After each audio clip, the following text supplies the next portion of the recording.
What's going on, guys? Welcome back to another video. Today I'm going to be talking about my hottest takes for every single UFC division, starting off with the 125-pound flyweight division. First of all, Pantoja beats Joshua Van. I'm just getting that out there. He beats him by a unanimous decision. I think that fight probably won't even be close.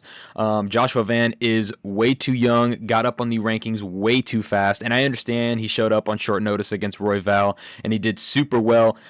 I know it sounds like a hot take, but I actually thought Royval was winning that fight. I am a numbers guy, so I low-key was reading the numbers like, man, this is fucking, not even close. But Joshua Van did have that last round, knockdown, which definitely swayed the judges in a lot of ways. I don't think Royval got robbed, but I think that fight was a little bit closer than a lot of people are making it seem to be.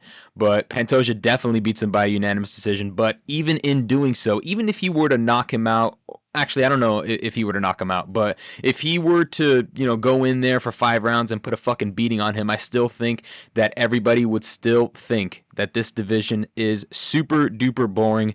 There's literally nothing that anyone in flyweight can do to revive the opinions of casual fans and of hardcore fans, because flyweight is a dumpster fire right now. And the only way that flyweight can be revived is if someone like an Ilia Topuria, like a Conor McGregor, like an Alex Pereira, someone of that type of superstar caliber personality comes into 125 pounds and just demolishes people, talks a lot of shit, or even if he doesn't talk a lot of shit, but just we need to see demolition at 125 pounds. This is the reason why people don't watch it. It's 100% decisions every single time, and I don't want to be called a fucking casual because I don't see the merit in fucking 25 minutes of pure stand and bang, bro. Like, no, man. I want to see people get knocked the fuck out. I want to see people get submitted, and props to Pantoja, but I understand that he gets disrespected a lot, but this man is going to decision with someone like fucking Steve Erceg, but he submits Kai Kara France. You know what I mean? This is why he continuously gets disrespected, because he's not consistent with his performance. He gets, again, goes to a decision against a person who's not even in the top 5, but then submits someone who's coming off of a KO of the same dude. So it doesn't really make a lot of sense, but unless someone from 125 comes up and is flashy, is quick, knockout power, all that good stuff that we know and love when it comes to UFC fighters, we are never going to see someone like Pantoja get his flowers. We're never going to see the division get its flowers, because, man, this division's a fucking snooze fest, and something needs to change when it comes to this division. Something's got to change. But when it comes to bantamweight, okay, Merab is going to dominate for years. There's not a single person on this planet at this very moment in time that stands a single chance against Merab except for Umar. Okay, Umar needs to improve his gas tank. If he does, he is the only person in the world, in my opinion, that stands a chance against Merab. Sandhagen gets eaten alive. O'Malley can fight him 400 times and he'll win 399 of them, and O'Malley will win one of them by a fluke head kick. And no one else at 135 pounds, except for Umar, stands a single fucking chance against Merab. But that's not really a hot take. I mean, I feel like a lot of people know that. I think what is a hot take right now is not declaring Merab as the bantamweight GOAT. He so clearly is.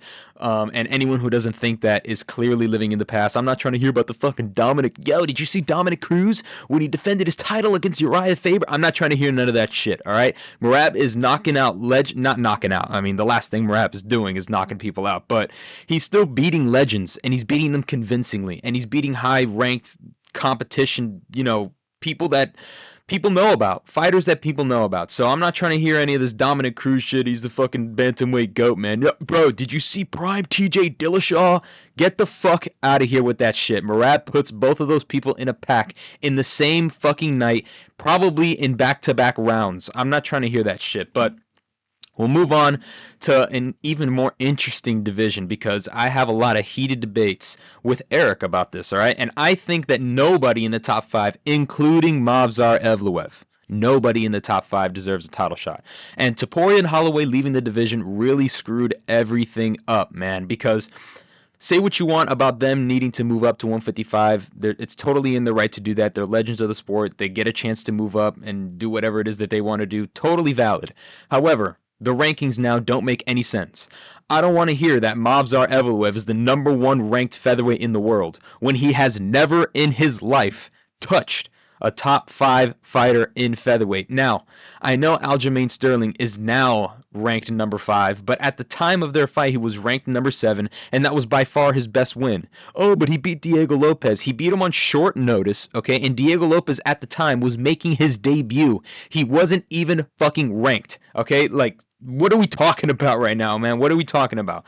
Now, as you can see, I have a bunch of people here posted up, and we're going to talk about each and every single one of them, but Movzar, in my opinion, is just one little decision win away from somebody in the top 5 to guarantee himself a title shot and make it undeniably deserved, okay? Because right now, in my opinion, it's kind of a question mark. Because the only reason, if you really, really think about it, the only reason why Movzar Evloev is ranked number 1 is because Topuria and Holloway are no longer a part of that division and have moved on to 155 pounds. And if it wasn't for that, Movzar would be stuck in the 3, 4s, and who knows, maybe he would have fought somebody sooner. Maybe he would have fought, Volk sooner if Topuria had stayed and defended his belt. But Lord, does he not deserve a title shot right now. It's not his fault, of course, that he's ranked number 1. It's just the way that the UFC is working right now. But take someone like Diego Lopez, who's ranked number 2, okay? He is coming off of a loss to Volkanovski. You know, fair to him, it's Volkanovski, but he beat Brian Ortega, who at the time of their fight was ranked number 3, which justifies his ranking right now.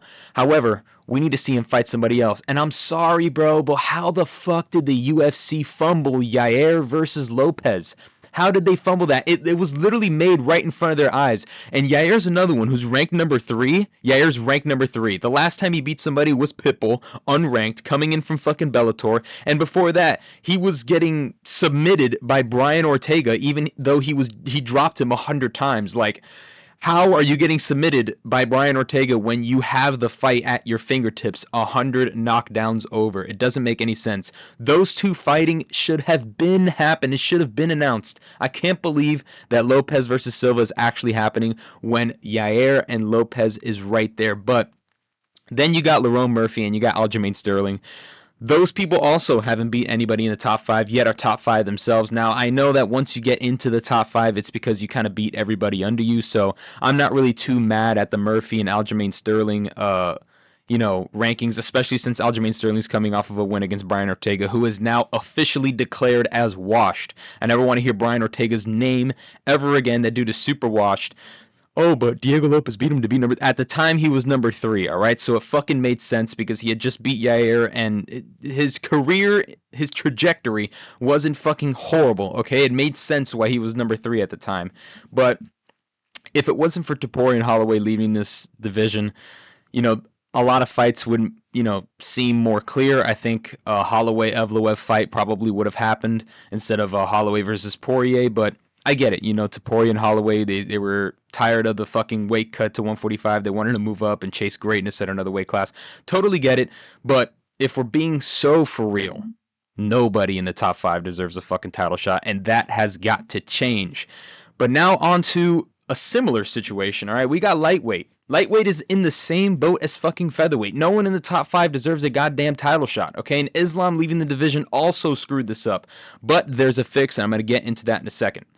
So, Arman Tsarukyan ranked number 1, coming off of a win against Charles Oliveira, which was a year and a half ago. A year and a half ago, Arman Tsarukyan has not fought since March 2024. Say what you want about him getting injured and him pulling out because he had back injury, whatever.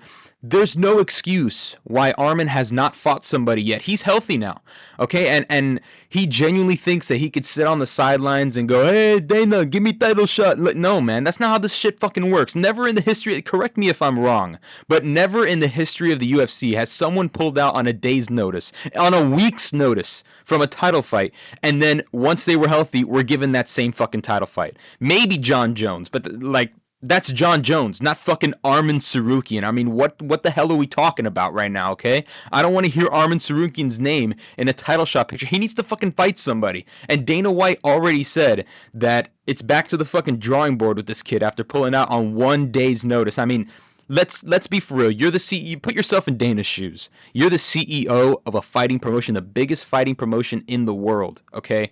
And your number 1 ranked lightweight pulls out on a day's notice against the pound for pound #1 fighter in the world. This is, everybody was hyping this matchup to be the biggest test for Islam because they hadn't fought since they were fucking tadpoles in the UFC.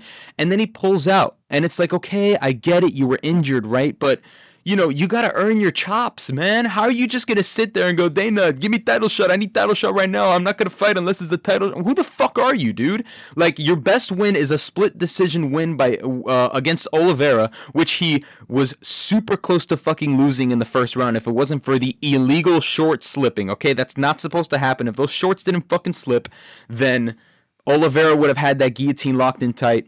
Am I coping because I'm an Oliveira fan? Most likely. But still, he convincingly won. He won rounds 2 and 3.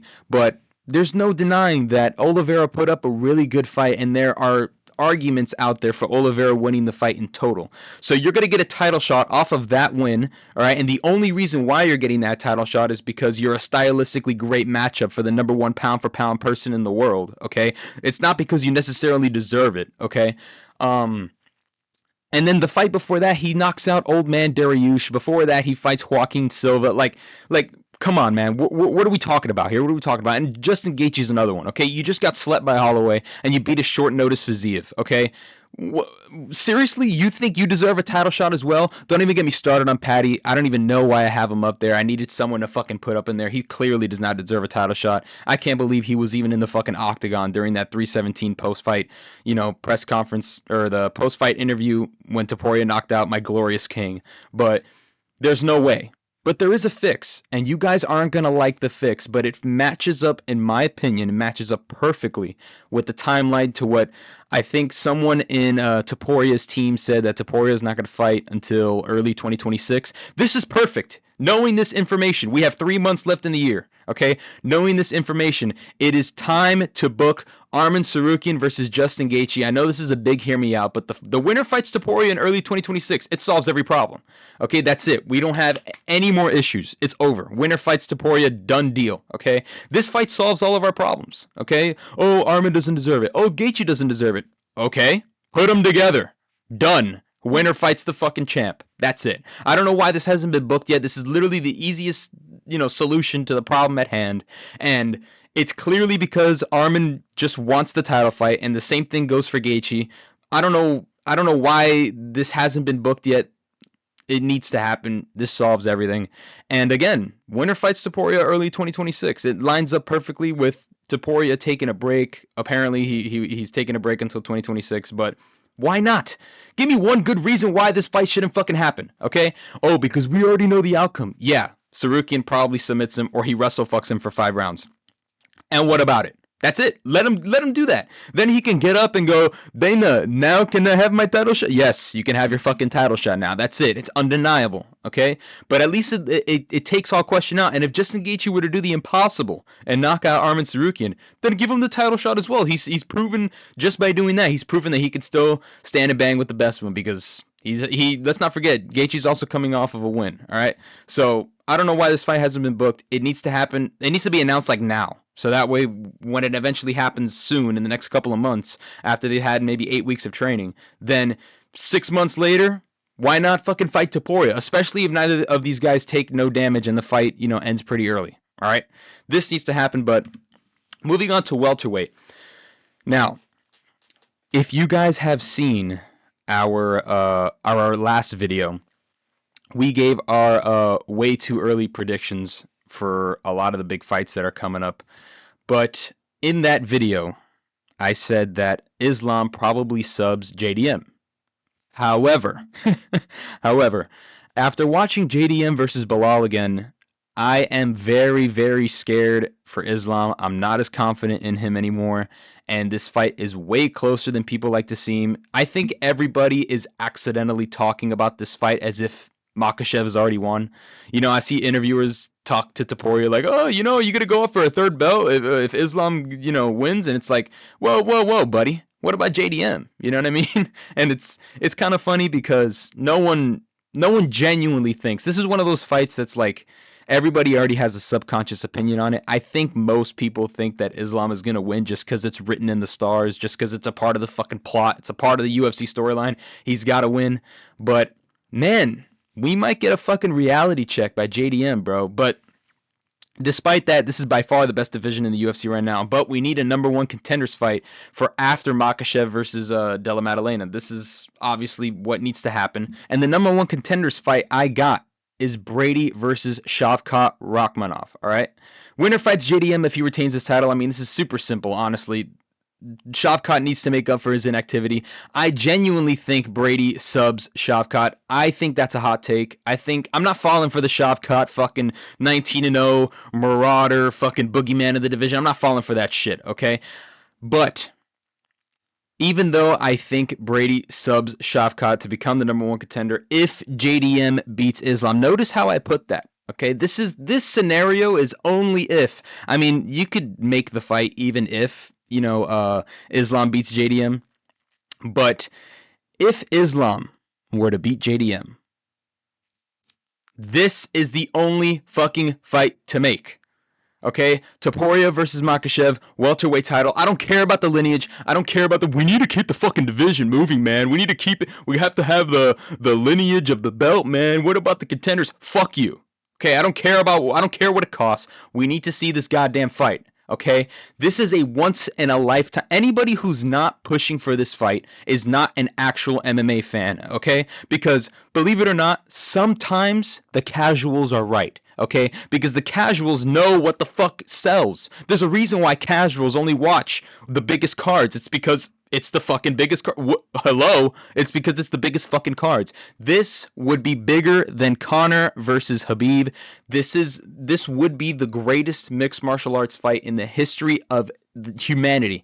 This fight needs to happen, bro. This fight needs to happen so bad. And this is, in my opinion, why everybody is subconsciously picking Makhachev to beat JDM, because they subconsciously want this fight to happen. Within reason. Of course they want this fight to happen. Why wouldn't you want this fight to happen? This fight needs to happen so bad. Okay, I'm literally shaking thinking about this fight, okay? But that's what I would do for the welterweight division. That's my hot take, I guess. But this needs to fucking happen, bro. I don't care what it costs. We need to fucking see it. All right? Now, moving on to middleweight. Now for the real hot takes, all right? Listen, Anthony Hernandez is the only human being alive that can stop Khamzat Chimaev. Yes, I know that sounds fucking crazy after what we just saw him do to DDP, but if he runs through the Ritter with ease, I am picking Hernandez to beat Chimaev without a goddamn doubt. Seriously. And I know he looks pudgy and needs to go on fucking Weight Watchers, but I mean, if you guys saw Hernandez versus Dolidze, oh, but it's Roman Dolidze. I know it's Roman Dolidze, and he's not that high ranked and stuff like that. I get it, right? But he's still a ranked contender inside the UFC middleweight division, and Anthony Hernandez was fucking smiling at his face, saying, fuck you, I don't care what you throw at my goddamn face, brother. I don't give a fuck. Throw it at my face, I'm gonna eat that shit, roll it in a blunt, and fucking submit your ass. I don't give a shit. That's literally the energy that Hernandez brings into every single fight. He walks him down and fucks him, bro. Like, he does whatever the hell he wants. So, if Hernandez were to go in there and make quick work of De Ridder, I mean, I don't have Khamzat beating Hernandez. I'm sorry. The grappling might cancel out. And even if Khamzat were to take him down, Hernandez is a sub threat. Oh, really? Can you see Khamzat getting subbed by Hernandez if he runs through De Ridder? You're damn right I do. You're damn right I do. So, I don't know if that's that might be the hottest take that I have right now. But again, this is only if Hernandez runs through De Ridder. If De Ridder makes him look super duper human, and if De Ridder outright beats him, then nobody is beating Khamzat, because there's no fucking way in hell De Ridder's beating Khamzat. So, moving on to light heavyweight. This is another hot dude. This is something that every time I tell somebody, they just can't fathom it, right? But Yuri Prohaska flatlines Magomed Ankalaev, okay? People forget that styles make fights. People forget this shit. Styles make fights. Yuri's style is the only technique that can stop someone with the patient game of Big Ank, okay? Yuri goes in there, doesn't care about getting hit. He'll take one on the chin. He doesn't give a fuck. And he's going to walk in there and throw a bunch of big meaty hooks and try to connect, okay? Now, you might think that sounds like fucking breakfast for Ank, okay? But Ankalaev has never gone up against a marauder like Yuri. He went up against Blachowicz, but Blachowicz has got that big ugly low kick. He's got that rangy style. You know, he's gonna try to, hit you with the ugliness every single now and then. You know what I mean? But Yuri's gonna go in there. Yuri goes for the kill, man. And this is exactly what I said about Ank versus Pereira the first time around. I thought that if Pereira didn't go, well, I didn't originally say this, but watching the fight, after the second, third round, you start telling yourself, why isn't Pereira going forward trying to kill Ankalaev? Why? Because that's the only way he's going to fucking beat him. You just fought 3 rounds. This guy's outboxing you. He's out kickboxing you. He's wobbling you. He's making you hit the fucking stanky leg, okay? You need to walk in there and try to knock this man out. And he just didn't. He stayed on the back foot. He's getting backpedaled by someone like Magomed Ankalaev, who has phenomenal kickboxing and phenomenal range, and he understands, the dynamics of slips and defense and whatnot, which, credit to him, he's a super skilled fighter. But the only way that Magomed Ankalaev is going to lose is if he gets absolutely flatlined. And if Pereira doesn't do it this come October, then Yuri is our last hope. Yuri's literally our last fucking hope at this. And if Yuri doesn't knock him out, then Ankalaev might just be the most unbeatable light heavyweight in the history of ever. Like, I don't know if it's a hot take to say that he might just beat Prime John Jones. I mean, and this is, again, I'm only talking if, Ankalaev beats Pereira, if he beats Yuri. I mean, if he does beat those 2 people, right, and especially Yuri with his marauding style, and if Pereira stomps forward in this next fight and tries to knock him out, and Ank makes easy work of him again, we might have ourselves the most unbeatable 205er of all time. So that's my take for light heavyweight. But on to heavyweight. Okay, Tom Aspinall. I don't know if this is relatively known, but Tom Aspinall is the most dangerous human to walk on this planet, okay? He will always have an asterisk to his career, though, because he is clearly the best heavyweight we have ever seen. I don't care about Cain Velasquez. I don't care about any of the other past heavyweights, Daniel Cormier, okay? Tom Aspinall is the most skilled heavyweight we have ever seen, and if I had to pick somebody to defend my life, I am picking Aspinall without a fucking doubt. But the problem is that his competition's fucking dog shit. Okay, and it really hurts me to say that because I love Tom Aspinall. He's definitely one of my favorite fighters, but his competition is so terrible, okay? After he puts Gane in a pack, who are they going to give this guy? Seriously, what's next? Okay, the heavyweight division just outright sucks. I don't know what the UFC is going to do to implement new heavyweights, but holy shit, man. But regardless, Tom Aspinall is the greatest heavyweight we have ever seen in terms of skill. Obviously not in terms of resume. That belongs to the one and only Stipe Miocic. But I genuinely believe you put Tom Aspinall in the Cain Velasquez era, in the Stipe Miocic era, this man's putting everybody in a fucking pack, and twice on Sunday. It's not even going to be close, okay? He's the most skilled person ever, okay? But anyway, guys, thank you guys for watching my hot takes. I'll catch you guys in another video. Peace out.